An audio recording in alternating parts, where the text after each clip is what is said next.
Assalamualaikum warahmatullahi wabarakatuh. Shalom, Om Swastiastu, Namo Buddhaya, salam kebajikan. Halo Bu Cynthia, pada kesempatan kali ini kami akan mempresentasikan hasil analisis Financial Health Dashboard yang disusun oleh Locus Money berdasarkan data 5 klien selama periode 2025 sampai 2026.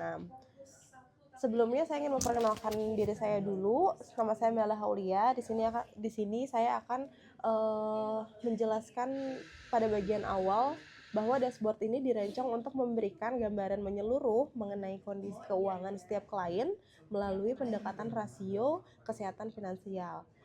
Dari hasil pengukuran diperoleh rata-rata skor kesehatan finansial sebesar 83,7 dari 100 poin. Angka ini menunjukkan bahwa secara umum kondisi finansial para klien berada pada kategori sehat. Selain itu, terdapat satu klien yang berhasil memperoleh skor sempurna 100 dan masuk ke kategori A+. Melalui presentasi ini, kami akan menjelaskan metode penilaian yang digunakan, profil masing-masing klien, hasil perbandingan antar klien, serta rekomendasi yang dapat dilakukan untuk meningkatkan kesehatan finansial mereka. Sebelum kita membahas data-data klien yang sudah kita review dan cek detailnya, saya ingin menjelaskan dulu mengapa manajemen keuangan itu penting. Manajemen keuangan adalah proses perencanaan, pengorganisasian, dan pengendalian sumber daya finansial sebuah organisasi atau perusahaan untuk mencapai tujuan strategis, seperti memaksimalkan keuntungan dan menjaga likuiditas. Pentingnya manajemen keuangan terletak pada kemampuannya untuk memastikan perusahaan tetap beroperasi secara efisien, mampu mengelola risiko investasi, serta memiliki stabilitas pendanaan jangka panjang yang diperlukan untuk terus tumbuh dan bersaing di pasar.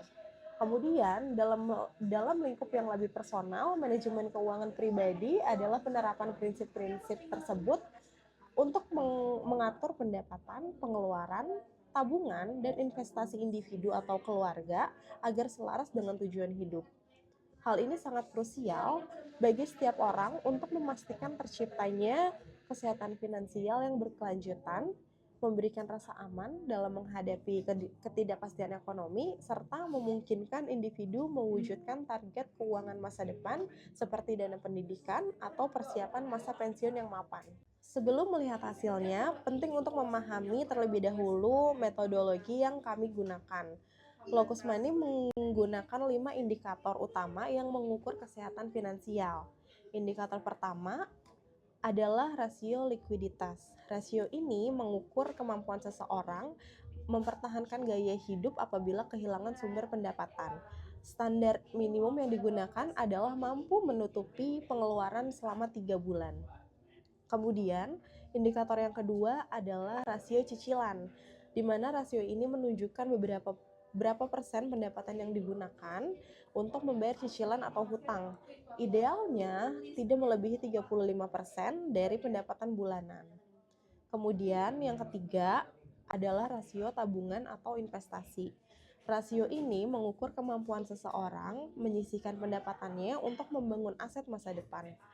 Benchmark yang digunakan adalah minimal 10% dari pendapatan. Selanjutnya, yang keempat adalah rasio proteksi.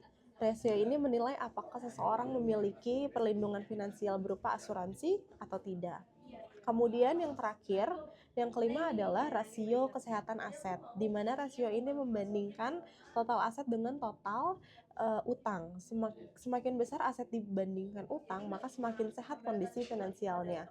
Kelima rasio tersebut kemudian dikonversikan menjadi skor maksimal 100 poin yang menjadi dasar penentuan kategori kesehatan finansial. Setelah seluruh data dihitung menggunakan 5 rasio tersebut, diperoleh hasil ranking kesehatan finansial sebagai berikut. Di posisi pertama ditempati oleh Johan dengan skor sempurna yaitu 100% 100 dari kategori A+. Untuk yang posisi kedua ditempati sama Alvin dengan skor 82,7. Di posisi ketiga itu ditempati oleh Jihan dengan skor 82,5. Sedangkan di posisi keempat itu ada Jono dengan 81,7. Di posisi terakhir yang kelima ditempati oleh Yona dengan skor 71,7 dan dengan kategorinya B+. Walaupun terdapat perbedaan skor, seluruh klien masih berada pada kategori yang relatif baik karena tidak ada yang memperoleh kategori C. Temuan ini menunjukkan bahwa mayoritas klien telah memiliki fondasi finansial yang cukup sehat, namun masih terdapat beberapa klien yang perlu memperbaiki, terutama terkait kebiasaan menabung dan berinvestasi. Kita lanjut ke profil pertama, yaitu profil Johan. Pada profil pertama ini, kita melihat Johan yang memperoleh skor sempurna, yaitu 100. Johan memiliki pendapatan bulanan sebesar 75 juta rupiah per bulan, dengan total aset mencapai 4,5 miliar rupiah. Dari sisi likuiditas, Johan memiliki dana yang mampu mencukupi kebutuhan bulanannya hingga 20 bulan ke depan. Jauh dari standar minimum, yaitu 3 bulan. Rasio cicilannya hanya 9,3%, sehingga tidak membebani cash flow-nya si Johan. Rasio tabungan sebesar 26,7% juga merupakan yang paling tinggi di antara seluruh klien. Selain itu, Johan memiliki proteksi dan kesehatan aset yang sangat baik. Kesimpulannya, Johan berhasil memenuhi seluruh indikator kesehatan finansial. Meski demikian, satu catatan yang penting yaitu persepsi perlindungan finansial yang masih rendah. Oleh karena itu, rekomendasi utama adalah melakukan evaluasi terhadap produk asuransi yang dimiliki agar sejalan dengan aset yang sangat besar. Klien berikutnya yang akan kita bahas adalah Alvin. Walaupun berusia di bawah 25 tahun, Alvin sudah menunjukkan kondisi finansial yang cukup baik dengan skor 82,7. Pendapatan bulanannya mencapai 7,5 juta rupiah dan memiliki aset sekitar 41 juta rupiah. Rasio likuiditas mencapai 6 bulan dan rasio cicilannya 6,7%, sehingga kondisi cash flow-nya masih aman. Namun, terdapat kelemahan pada rasio tabungannya yang hanya 2,7%. Artinya, sebagian besar pendapatan masih digunakan untuk kebutuhan konsumtif dibandingkan untuk investasi ke jangka panjang. Karena itu, rekomendasi utama bagi Alvin adalah meningkatkan kebiasaan investasi yang rutin melalui sistem auto debit atau proses menabung tidak bergantung pada sisa uang di akhir bulan. Selanjutnya, sehabis Alvin di posisi ketiga kita punya Jihan. Keunggulan utama Jihan adalah tidak memiliki cicilan maupun utang, sehingga seluruh pendapatannya dapat digunakan untuk kebutuhan hidup dan pengembangan aset. Rasio likuiditasnya mencapai 13,5 bulan, yang berarti kondisi dana cadangan sangat kuat. Namun, rasio tabungannya hanya 2,5%, sehingga masih berada di bawah benchmark. Menariknya, Jihan sebenarnya sudah memiliki tabungan yang cukup besar. Permasalahannya bukan pada kemampuan menyimpan uang, melainkan optimalisasi aset.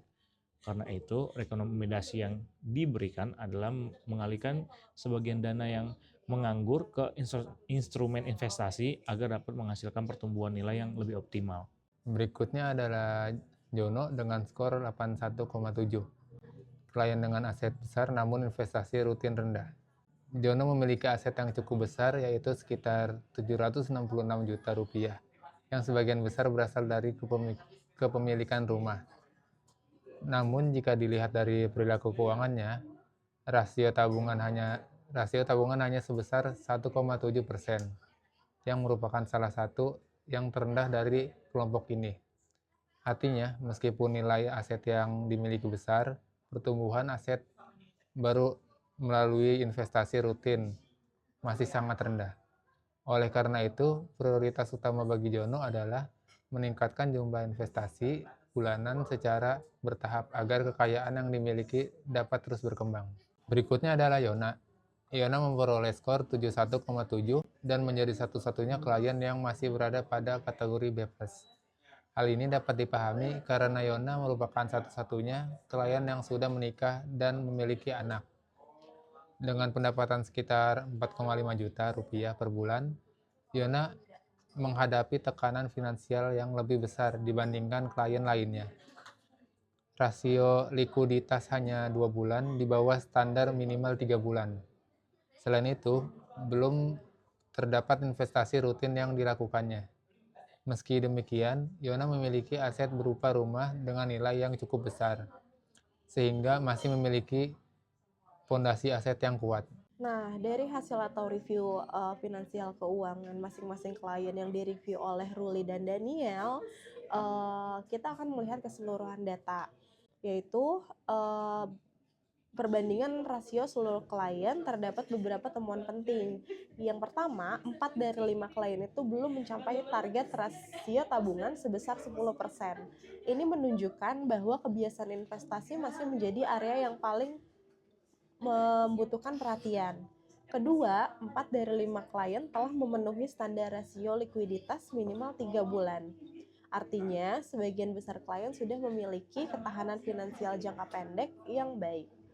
Ketiga, seluruh klien memiliki proteksi dan kondisi aset yang sehat karena total aset mereka lebih besar dibandingkan total utang.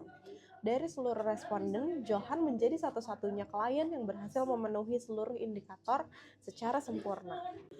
Nah, sebagai penutup, terdapat 4 rekomendasi utama yang dapat dilakukan berdasarkan hasil analisis ini. Pertama, membangun program investasi rutin bagi 4 klien yang masih berada di bawah target rasio tabungan 10%.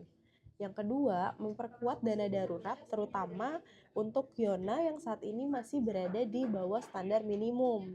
Kemudian yang ketiga, melakukan evaluasi terhadap proteksi asuransi Johan agar nilai perlindungannya sesuai dengan besarnya aset yang dimiliki. Yang keempat, melakukan monitoring berkala setiap 3 bulan menggunakan dashboard yang sama agar perkembangan kesehatan finansial dapat dipantau secara objektif. Nah, melalui langkah-langkah tersebut, kami meyakini seluruh klien memiliki peluang untuk meningkatkan skor kesehatan finansial mereka dan mencapai kategori A atau bahkan A+ di masa yang akan datang. Jadi saya ada satu buah pantun, pergi berlayar menuju dermaga, sehingga sebentar menikmati senja. Keuangan sehat bukan tentang seberapa banyak harta, melainkan seberapa bijak kita mengelolanya. Terima kasih atas perhatian yang diberikan. Healthier financial life starts with better decision today. Dadah!